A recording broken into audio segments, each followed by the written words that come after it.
Okay, now we are ready to roll. Welcome everybody to Is Solopreneurship the Right Path for Me? Sometimes this workshop is actually called Is Independent Consulting the Right Path for Me?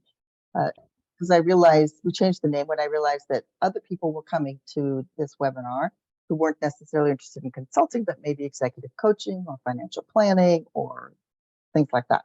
So we're slowly moving things more towards solopreneurship and less focus on independent consulting, though technically they're kind of all the same thing. As I mentioned earlier, I fly solo when I lead these workshops, so please feel free to speak up and put things. It's better for me if you actually just speak up than put things in the chat because I have too many screens going on. But I like this to be interactive, and please do ask questions. And thank you for being those of you that are on camera. It makes it a lot easier for me to see faces so I don't feel like I'm talking to myself. First of all, let me introduce myself since I skipped that part. I'm Liz Stevley. I'm one of the 3 independent consultants that created PICA about 7 years ago. We launched 5 years ago. And the reason that we started this is because, let me just tell my story in the short version. I started my consulting career with one of the big 4 firms back in the last century, literally. And then I fell into independent consulting in 2004 when I got laid off, and I never looked back. I made more money, didn't have to deal with big firm BS. I worked fewer hours.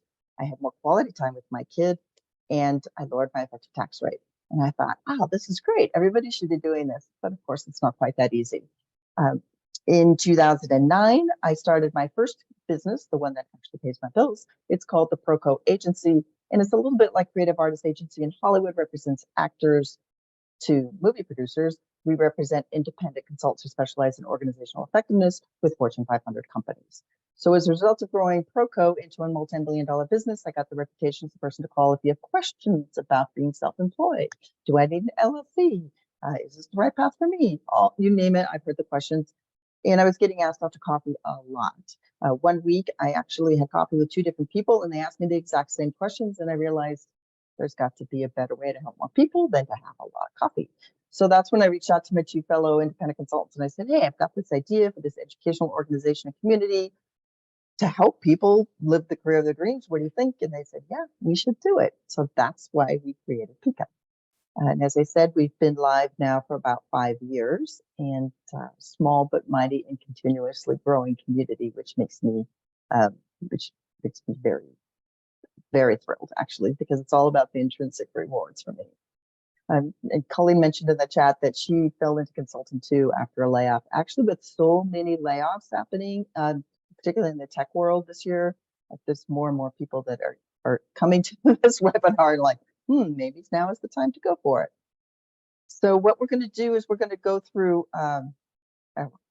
the things to consider and to help you make up your mind, because I will tell you it is hard, probably the hardest job you will ever have should you decide to take this path. And my job in the next hour is to try to talk you out of it. I know that sounds counterintuitive because I'm such a huge fan of being self-employed, but it is not the career for everybody. If after the first 45 minutes I have not talked you out of it, there will be some suggestions for how to get started, I think, unless I'm confusing this with the other workshop called Getting Started. But let's get rolling. As you can tell, this workshop is being recorded, and that's primarily for the benefit of the people who registered but were not able to attend live. We will send the slides, notes, links that work when we send out the follow-up notes. Marissa will probably get those out on Tuesday since Monday's a holiday. You're on mute, but you certainly don't have to be. I really like this to be interactive, so please take yourself off mute and say, Liz, and I'll stop and you can ask your question. And then there's the link that I apparently need to fix.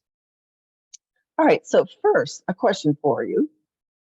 And there was an interesting back and forth on LinkedIn this week about the 3-letter word that holds people back from being self-employed or stepping onto this path. And that's not really a word, but an acronym, FUD, which stands for fear, uncertainty, and doubt. And FUD creeps in all the time, no matter how long you've been self-employed. So I've been self-employed now 19 years, and I still get FUD from time to time, but I acknowledge it. I'm like, okay, thank you. I hear you. I'm going to keep doing this anyway. So a lot of being independent or self-employed is about conquering your FUD. So I'm going to talk a little bit about obviously the things to consider, but I'd like to hear from you in the chat, or speak up if you want. What is your number one fear, uncertainty, or doubt about being self-employed? Let's see if you guys can come up with anything new.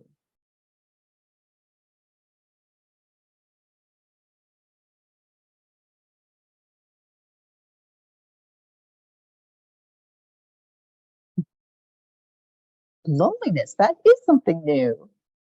Continuing to get work and clients, not getting enough money to survive. I'm going to assume that means working more hours than I do in the corporate world and having long breaks in pay. Yes, we will definitely talk about this. The loneliness is another reason why PICA exists, actually, because there's no place to talk about, the struggles of being a solopreneur. Yeah, sure, you can talk to your spouse or your friend or your mom or your dog, but unless they live it, it's very hard to get the help you need. So that's what I really love about the PICA community. Do I really know as much as I think I do? Yeah, we're going to talk about that too, because you're expert at what you do, which could be anything from digital marketing to executive coaching to financial planning, but you're not necessarily an expert at setting up and running your own business. And that's really what PICA is all about. Let's see, I lost my cursor. Being the only one to carry the load on a job that the company outsources to me. Yes, it is important to have a network of people that can help you, but ultimately, you're the one responsible. But finding a good assistant or sometimes partnering with other independent consultants is a good way to go. Yes, and Colleen says that she's been concerned about that as well. All right, good. Well, let's start with the first thing to consider. And I encourage you to jot down notes, because you're going to want to, or I'm going to strongly encourage you to talk this through with your significant other or somebody very close to you, because it takes people around you to support you when you feel like that you're doubting that you've made the right decision. So there are two parts to the first one, and they're interrelated, which is why they're here on the same time. Slow and erratic cash flow is probably the hardest part about being self-employed. And one of you, in fact, did mention long breaks in pay. So you're spot on with that concern. Particularly if you work with larger companies, the longer it takes to get paid. It's a little bit counterintuitive. You think that the startups with not as much cash flow would have a harder time paying, but the opposite's true. The larger the company, the longer the payments terms. I once reviewed a contract and their payment terms were 120 days. And I pushed back and I said, absolutely not. That's not acceptable. We're a small business. And they backed down to net 45. But net 45 is common, which means that if you do work in January, you bill for it on January 31st, you probably won't see any money until the middle of March at the earliest. So you have to be prepared for those spurts in pay and the drought, if you will, when you're first starting on a project. Now, if you're doing a different type of consulting, you might be able to charge for an initial deposit if you're on retainer, or if it's a fixed price, things like that, and we cover all of that because pricing workshop. But definitely it is erratic cash flow. You see a little Richter scale here. So when I was self-employed, I did organizational change management, strategy and implementation on big hairy tech projects for global clients. And that work was often full-time work, often more than full-time. And I knew what the peaks and valleys of the project life cycle were going to be. But my income in all those years that I was self-employed doing that work, which was about, I forget now, 9 years, 12 years, I forget. My income ranged from $5,000 a month to $28,000 a month. Now, $28,000 a month is a good living, but as a single mom in San Francisco, you cannot live on $5,000 a month. In fact, I think even as a single person, you can't live on $5,000 a month in San Francisco. So the point is, you have to have a safety net. You have to be able to pay your bills in good times and bad, and when there are those drought periods. The only way to overcome that, bud, is literally to have money in the bank. My favorite trick when I first, the first time I got short when it came to paying quarterly taxes, which is on the other side of the slide, was I started taking 50% And then later I backed off to 40% of every invoice that was paid by a client, and I put it into a separate bank. Not my normal bank, which at the time was Wells Fargo, but a whole different bank. So that when I logged in to see my checking and my savings, I didn't see the $15,000 or $20,000 sitting there. Because if I see the money sitting in my savings account, I think, oh, great, I can afford to go on vacation. But not because I have no fiscal discipline whatsoever. So I literally had to hide the money.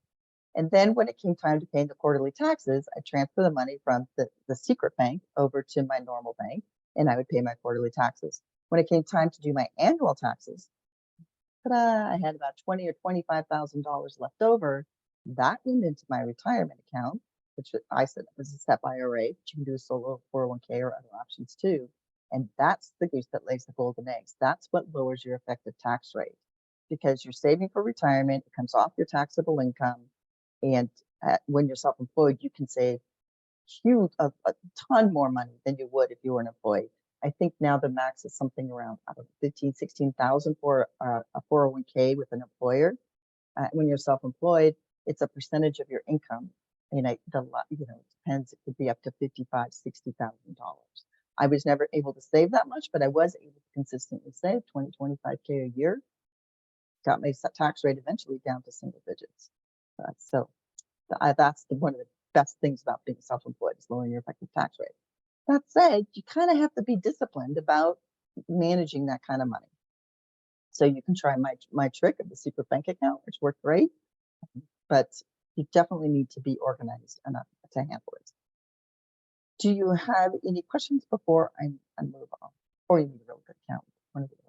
Any questions?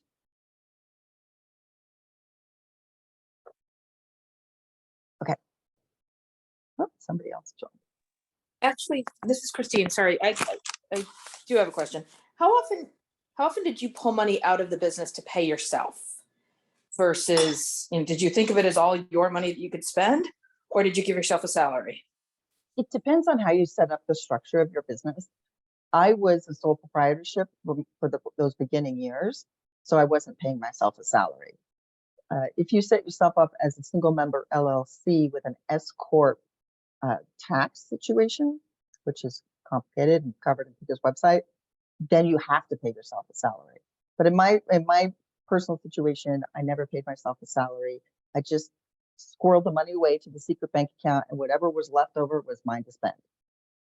So, like I said, that when the income ranges from 5,000 to 28,000, sometimes I was able to save a lot for my vacations, and sometimes I was barely scraping by. But it wasn't that often that I had. I think it was only like once or maybe twice that I had such a low month of $5,000 of income. So I'm not sure if I answered your questions, Christine, but I did confess that. No, that was perfect. Thank you. Okay. I have no fiscal discipline, so but I managed to make it work and raise a kid and send it to college. So and save for retirement. So there's that. All right, let's move on. So this is a big one, actually, and one that a lot of people don't consider, and that's dealing with uncertainties. Yeah, there's the uncertainty of where your next client or where your cash is going to come from, but there's a little bit more to that. So depending on your area of expertise and your price point, you may always have plenty of work, or you may have to go through a few months between projects. And the image on this slide, you're not quite sure if the next project's going to be there for you to catch, right? So you need to be honest with yourself if that's going to make you crazy or not. Let me admit one other person to the room. So for years I tried to talk a consultant friend of mine into leaving the global consulting company that she worked for. She was on the road all the time and whatever. And I kept trying to talk her to go independent. And I said, Benita, you're going to you'll make more money. You'll work fewer hours. You're not going to have to travel all the time. I mean, really, this is the best life ever. And finally, she said, after years of trying to convince her to do this, probably 2 to 3 years, I was trying to convince her. Finally, she said, Liz, I know this is the right thing for you, and I know you're such a fan, and that you're a wealth of knowledge and information that you'll help me. But frankly, it will just freak me out not having a steady paycheck and knowing how I'm going to pay the mortgage. She says, I just can't do it.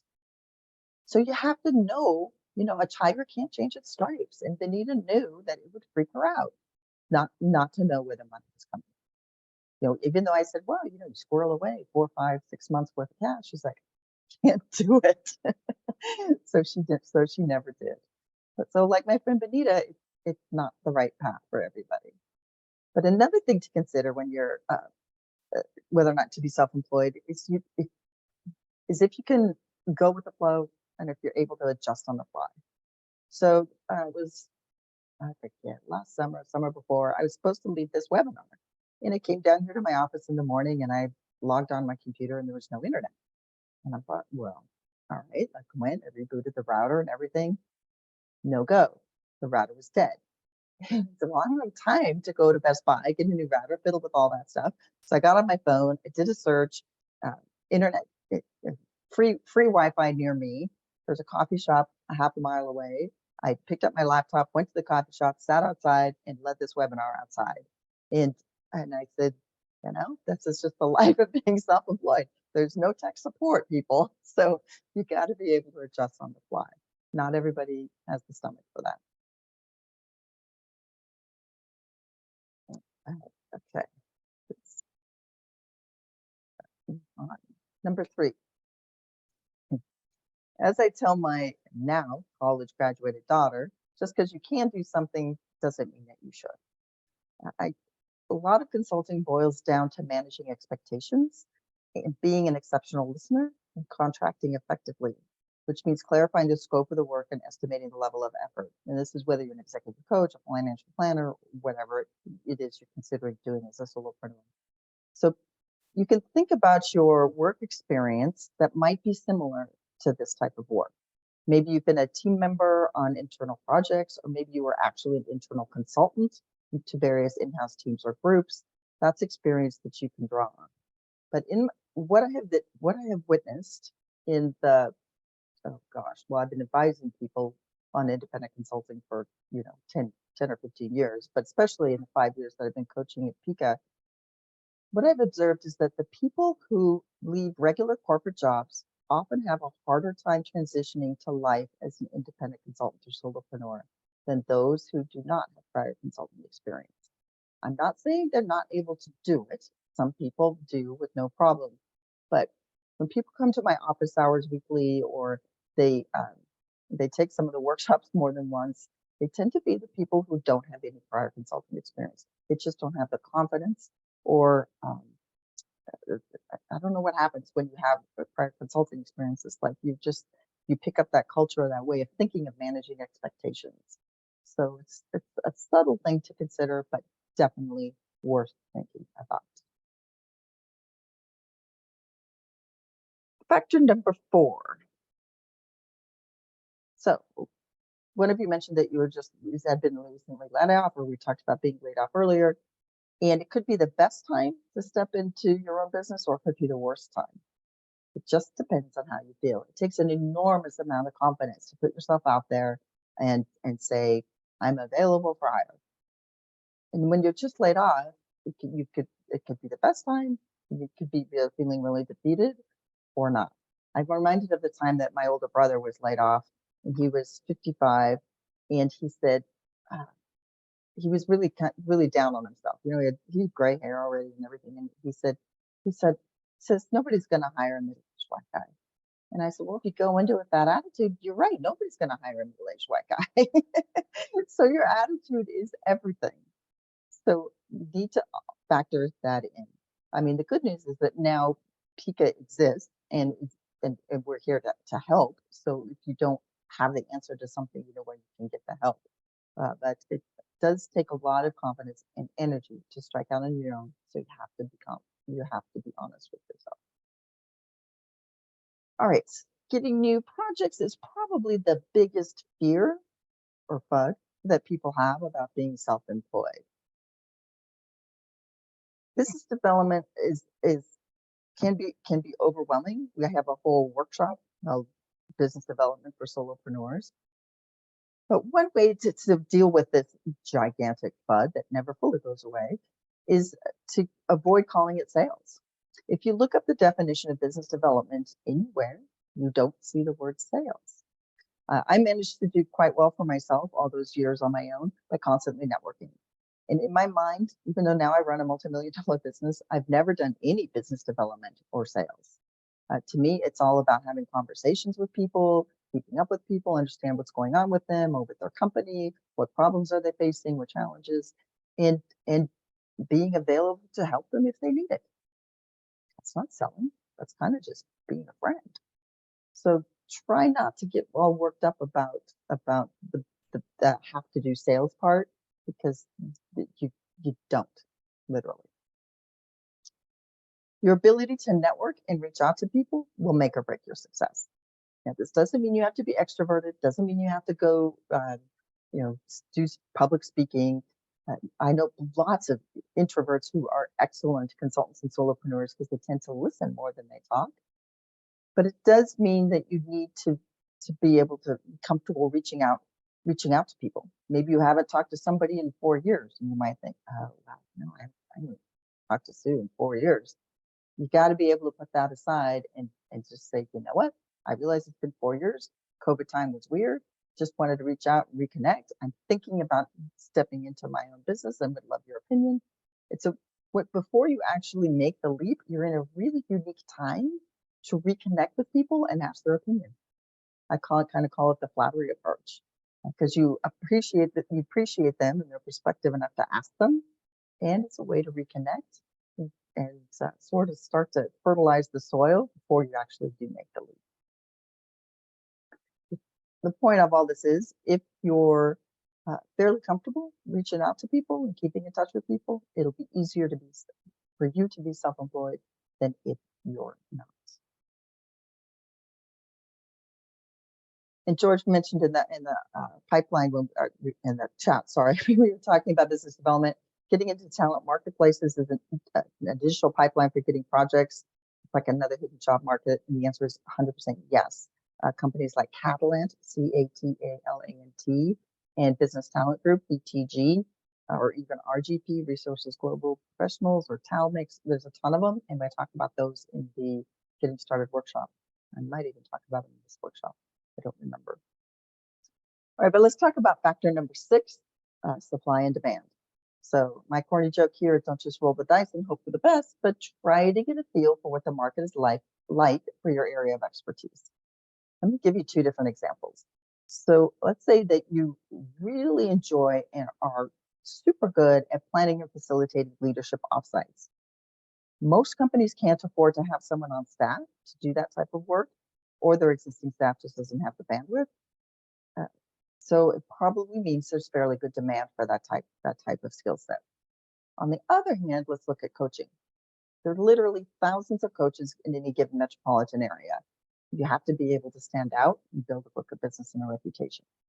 But that's sort of what I mean by supply and demand. So how can you gauge this? There's no hard and fast way, but here's a couple of ideas. First, talk to people who either do what you want to do or are in a position to hire people like you. So remember, a few minutes ago, I said, before you make the leap, you're in a unique position to reach out to people in your network and say, oh, I'm considering doing this. That's how you start to gauge demand. Second, you can do what I call a trial balloon email. So you send this email to a few colleagues that you trust, and you say something like, hey, Bob, I really value your perspective. I'm thinking of starting my own consulting firm to do XYZ. It's important to say what you plan to do. What do you think of this idea? And then start to pay attention to people's reactions. It's a little bit better to do that in conversation, but you can just do it via email too. Both of these approaches is a little bit like licking your finger and sticking it to see which way the wind is blowing, but it's likely to give you an indication of how the market is or will be for your particular area of expertise.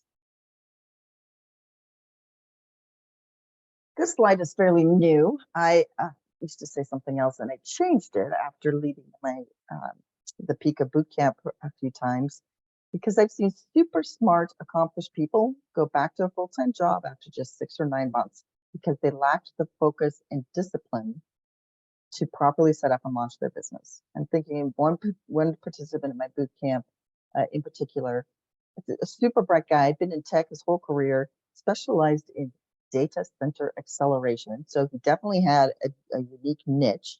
I didn't even know that it existed, let alone what it was. And having a niche is very important. But he just couldn't focus. I mean, in the boot camp, we have homework, and every 2 weeks we meet and we check your progress. And he'd say, "Oh no, I built a website. I got into looking at my own website, and then I decided to build a different website focusing on my real estate investments." And I don't know. But anyway, he was like always chasing the nearest shiny object. That's what I mean by, you, he went back to a full-time job because he missed the routine. He liked meeting with the staff every week. He liked the rhythm of the quarterly meetings. He just needed that structure. So that's what I mean by being structure, or lack of structure. Do you need structure, or more of a self-starter, or do you tend to put things off?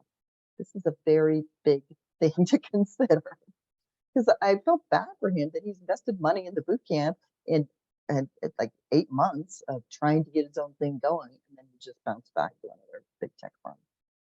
So try to save yourself the agony and really ask yourself this question and be honest with yourself. All right, another big one, benefits, not as big as it used to be before Obamacare, because at least now you can buy uh, health insurance on your own, but it's more expensive than ever. So obviously, if you have a spouse or domestic partner with company-sponsored health insurance, it's less of a consideration than if you have to pay for it yourself. But if you do have to pay for it yourself, you need to be able to afford it. That goes to billing rates and pricing strategies workshop, right? This is one of the reasons why self-employed people have to charge so much for their services, because they're paying for their own health insurance. So here's a couple quick tips on this. When I fell into independent consulting in 2004 after that layoff, my daughter was 3 years old and I was divorced. Okay, so I went on Cobra as long as I could. So if you can get Cobra, do it. Save yourself a lot of trouble. Don't bother shopping for insurance. It's never going to be as cheap as Cobra. Even if you have to pay 100% of the premium, which you probably will, it's still less expensive because it's a group insurance plan. Group insurance plans are always less expensive because they're spreading the risk over thousands of people. But when Cobra ended, I was stuck. My next piece of advice is to reach out to a health insurance broker, because they are free service to you. They are paid by the insurance companies. So I networked, asked a bunch of people, and I came across this health broker, and I said, I think I need a family plan because it's me and my daughter, blah, blah, blah. I can take a high deductible, but I need to cover both of us. And he said, no, actually what you need are 2 individual plans. Family plans are designed for 4 people, so you'll be overpaying. If you both get your own insurance plan, you'll be able to save a considerable amount of money. I never in a million years would have thought of that. So right down there, it was totally worth working with this guy. Years later, and when I moved from San Francisco to Nevada, I needed new insurance because, of course, Blue Cross didn't cover me in Nevada. So I found another health broker, and I got my insurance plan, whatever. I definitely wanted an insurance plan that is HSA compatible. It's a health savings account compatibility. That way you're able to save, if you're a family, another $8,500 a year for tax deferred and medical expenses in retirement. Another way to lower that effective tax rate. So anyway, I got my HSA plan, compatible plan, and then I, came up for renewal in like November, December. I renewed it, and she called me in January, and she said, "Did you automatically renew that plan?" I said, "Yeah, who has time to read all that?" And she said, "They discontinued the HSA plan and they converted you to a regular plan. And I know you really, really want an HSA plan, so we need to get you new insurance before the end of January." I said, "Oh, you're right." Again, didn't cost me anything. So definitely find a health insurance broker. George put a question here in the chat. How long can one stay on Cobra as an independent consultant? Doesn't being profitably independent force the end of Cobra? No, not at all. I mean, I fell into independent consulting right away and made a ton of money that first year. And so they have no way really of tracking what your income is. I don't know how long Cobra can last. I think it's at least 12 months, or maybe it's state specific. Sorry, I'm not sure. But I put it in there. I was a head of HR, so it is 18 months. And in terms of triggers, you do sign off that you're saying that you don't have insurance other places when you first signed off to get it.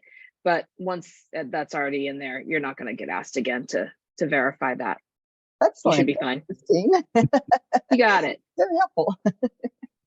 So Georg here, so does that mean then, Christine, that I can extend or max out the COBRA coverage even though I have full income, not that I have, but that even with full income from an independent source?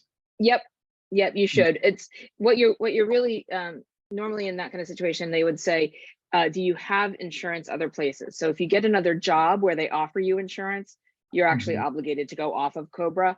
But I don't know, I've managed a lot of health insurance plans and I've never double checked on anyone afterwards. Okay, so only if Maybe I should make my money doing this, COBRA consulting. I hadn't even thought about that as a career, but. So only if one would go back to a W-2 job, that's then a trigger for COBRA ending, right? Yep. Okay. So ride it as long as you can, because you're not going to find any cheaper. And then work with a broker. And by the way, one thing that I discovered on my own, as I'm standing up my own business, my wife and I ended up doing a multi-member LLC, and it turns out that qualifies you for group health coverage rather than individual health coverage, which gives you then access to the cheaper group plan. So if you have the option to stand up a multi-member LLC, which has some tax consequences, of course, but on the health insurance side, it has some benefits that I didn't know about. It was just sort of, we fell into that. Thank you for the tip. And there are definitely tax benefits too, if you can form something with your spouse when it comes to, salaries and stuff like that. But I am not a tax expert nor a lawyer, so I don't give legal or tax advice, just practical things I hear. Okay. Something to take a look at, and even if the spouse is a sort of a dormant or a silent owner, it still gives you the multi-member options on the tax and health side. Again, I'm not an expert there either. I'm just discovering it myself, so something to look into. Thank you. I am in the Washington state, and I went into COBRA because when I live in California, when I went into Obamacare, I tried to shop for insurance, just like you said, it was a lot more expensive. But then I attended a Washington state support for layoffs this week, and they gave a website, and I was just playing with the website. It sounds like I'm paying a lot more on COBRA. Well, now it's too late because I ran out of that time. Do you think that's a state thing, that COBRA could be more expensive or less expensive than what they have? Christine's nodding her head, and my instinct is yes, probably. Yeah, it depends. I mean, you're getting what COBRA is really the continuation of the insurance from the provider who was offering it to you. So if they have different vendors in a state-by-state situation, which I would expect they would have, then the costs can differentiate on a state-by-state basis. Plus, I know that if you do anything in California, it's more expensive than any other state. Yeah, I definitely know. But for example, we are talking about 6 times. Like I'm paying $600 for COBRA by myself alone. And looking on the Washington State website, it was $100. I was like, well, is that possible? I don't know, but I will start telling people not to look, because obviously particularly if you move states to a lower tax state like Washington, yeah, it might be worth it. Thank you, Marsha. No problem. All right. Mark put a link in the chat for business insurance, which is different than health insurance. Business insurance is, for if somebody sues you or makes a claim against the quality of your work. And I am a huge fan of Hiscox. So that's definitely the place to go for looking for business insurance. All right, but let's move on and talk about the other benefit that nobody tells you about when you're self-employed. There's no paid time off, and your vacations are going to be twice as expensive. Now, I live for nice vacations, so this is a big factor for me. They're twice expensive because A, you have to pay for the vacation, right? So if I take my daughter to Hawaii for a week, I'm paying for the airfare, the hotel, the food, whatever. But I'm also not working for a week. So there's the opportunity cost and lost income. That's what I mean by they're twice as expensive. Now that was never enough to hold me back from being self-employed because I made a ton more money to be able to cover that. But it is something to think about. This came up yesterday, actually. I was talking to a PICA member. I was interviewing her for our bi-monthly PICA spotlights. And I said, "You seem really tired." And she says, "I am worn out." She says, I've been pushing so hard and she said, "You're right, I'm exhausted." I said, "Sweetie, you need to get off the grid and take a real vacation." So I think that's the other factor is, sometimes you feel like you can't step away or you can't take a break. And it's particularly as you're gaining momentum as she is. And I said, you got to take care of yourself and nobody's, you got to take care of yourself and nobody's telling you to do it. And now I'm telling you to do it. So that's the other thing. If you tend to be a little bit of a workaholic, you got to be extra careful. All right, I think this is, oh no, this is the second to last thing, work ethic. This is my favorite Dilbert cartoon of all time. It reminds me of when I worked for one of the global firms, and because, basically your life is run by being the honor of working for one of those global firms. Now, it is true that when you're self-employed, your working hours are flexible, but it can also be erratic and demanding. You're often a slave to your client's timeline or deadline. Again, it depends on the type of work you do. Type of work I did, consulting on big, hairy tech projects, I had no control over that timeline whatsoever. But I had done it for so many years and so on so many projects, I knew where the peaks and valleys were going to be. But the best consultants, meaning the ones who get referrals and repeat business, do whatever it takes to get the job done and keep their word when they say they're going to have it done. Nothing annoys me more than when somebody says, "I'll get it to you by end of day Tuesday," and then I don't have it. Don't do that because your reputation is everything.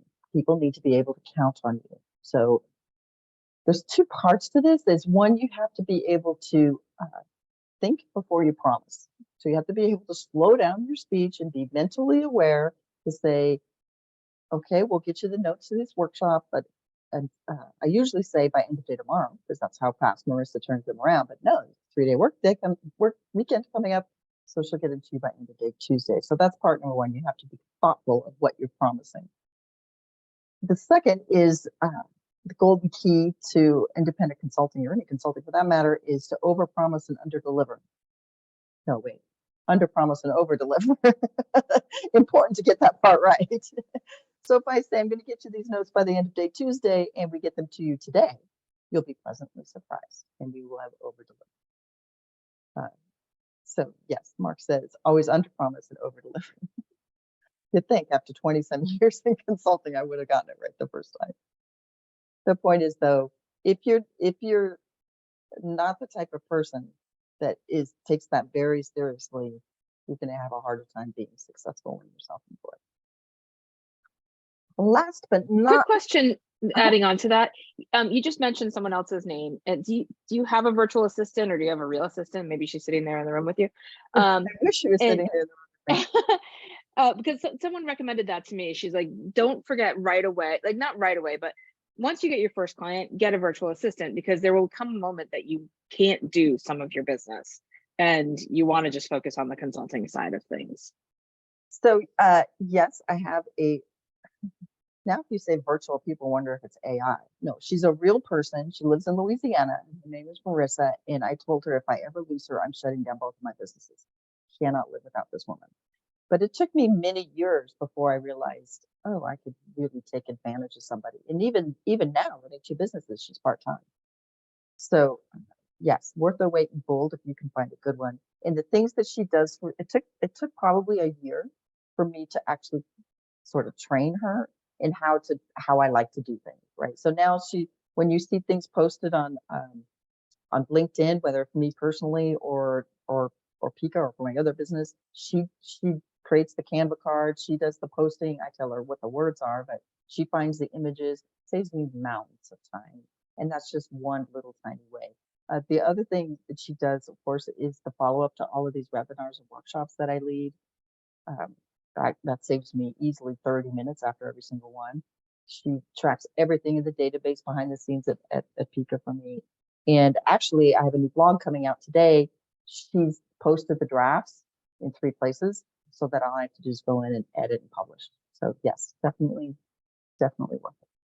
But to do it right away depends on the cash flow and how much is in your safety net. So I'm always very careful to encourage people to keep your spending as low as possible for the first year, at least the first year.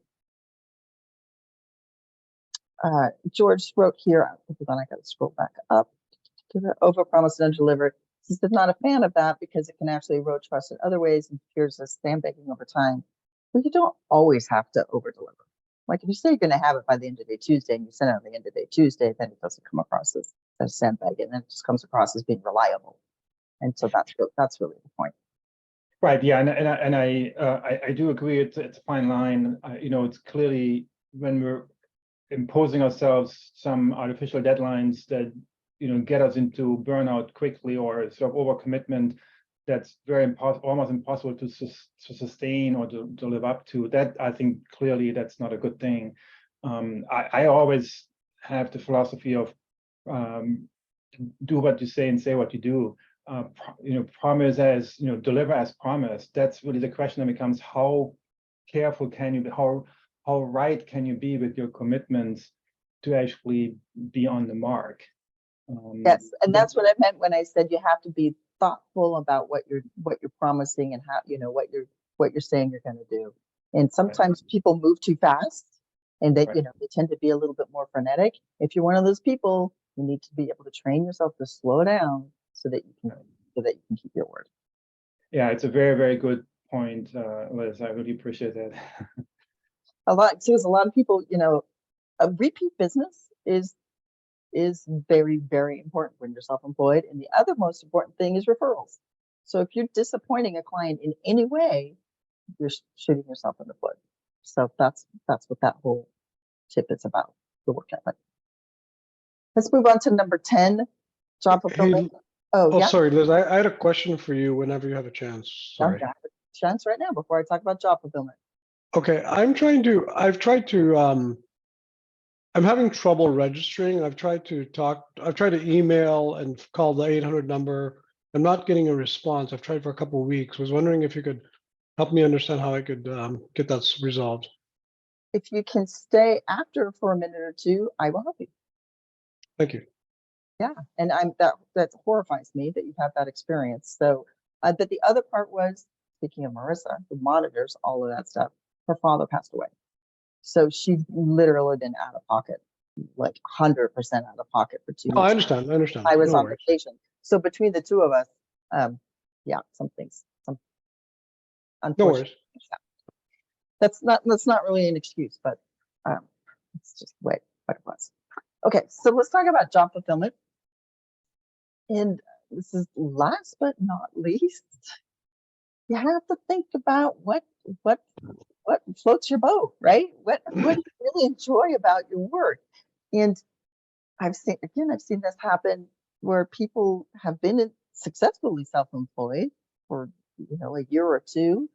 It's one woman I'm thinking of, who's an amazing consultant. After 5 years, she went back to work for one of the large firms. And I said, Felicia, what are you doing? And she says, I really miss being part of the team and coaching other people. I love the work that I was doing as a solopreneur, but I kind of miss being a part of the team.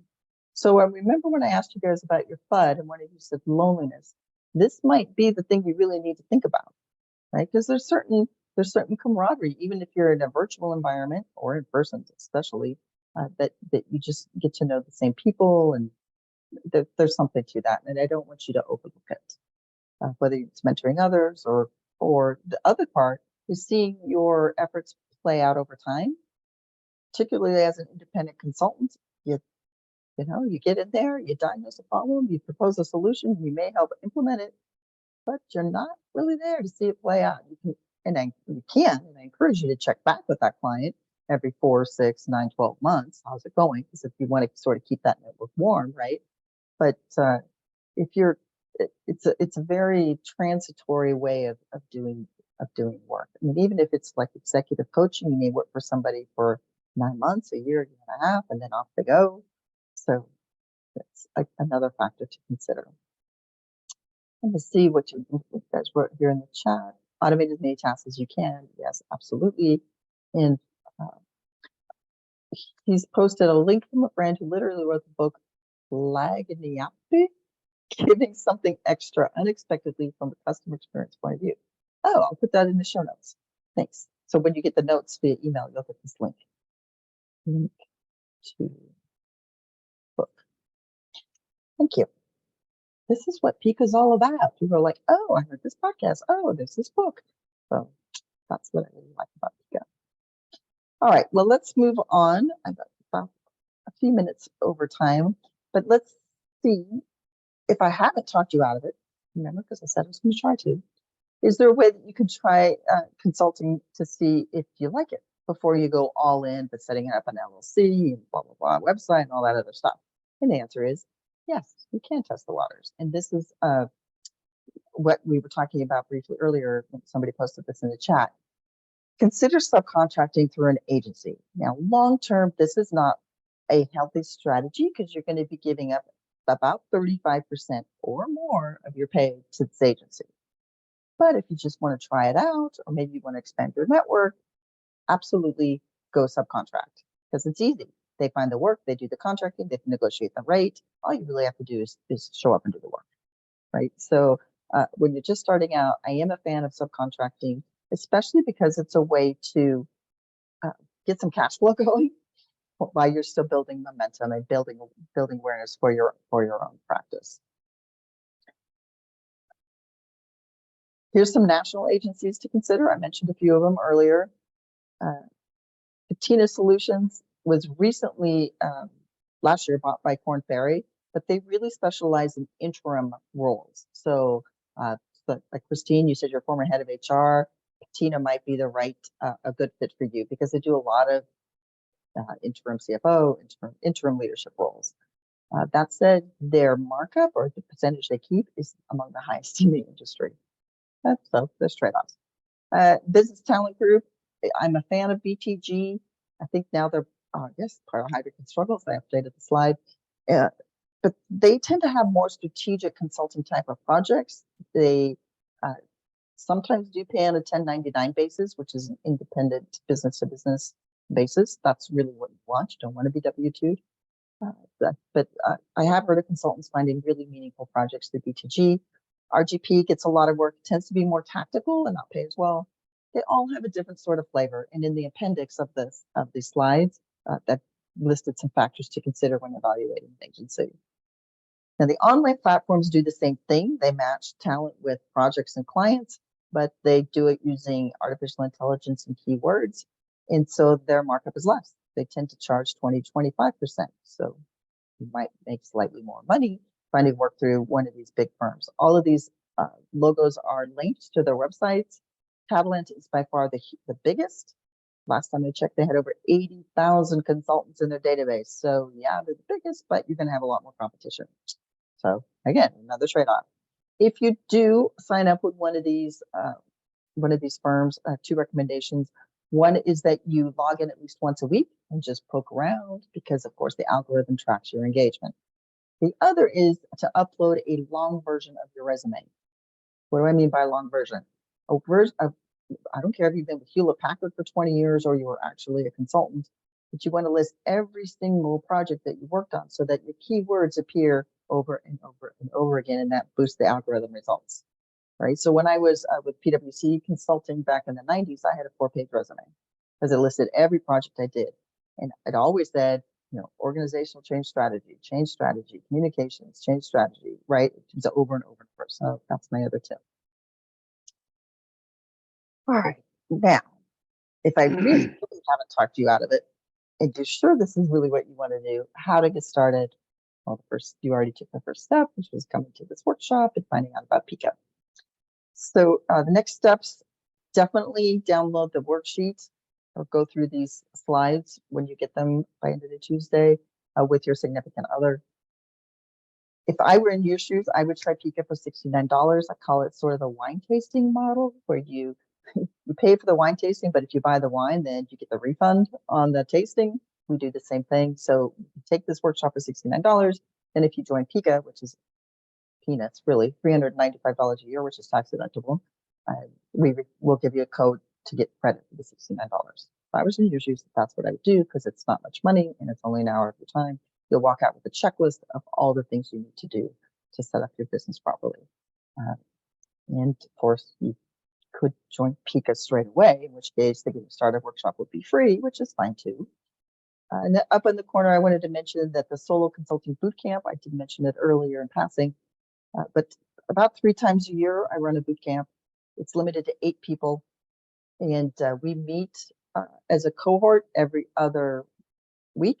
And like I said, there's homework and things you need to do, but you're all in it together. And it's, I don't know if I want to say it's a lot of fun. It's a lot of fun for me. but every graduate says, oh, I'm so glad I made the investment in this boot camp because it really helps you get momentum. So that starts in August. There's other workshops between now and then, but the boot camp is awesome. All right, so that is it. I think that wraps up all of my key points, and I'm going to stop the recording so that we can have a casual conversation, not recorded. And like I said, you'll be hearing from us next week. Let me find the button to press stop. And have a good weekend.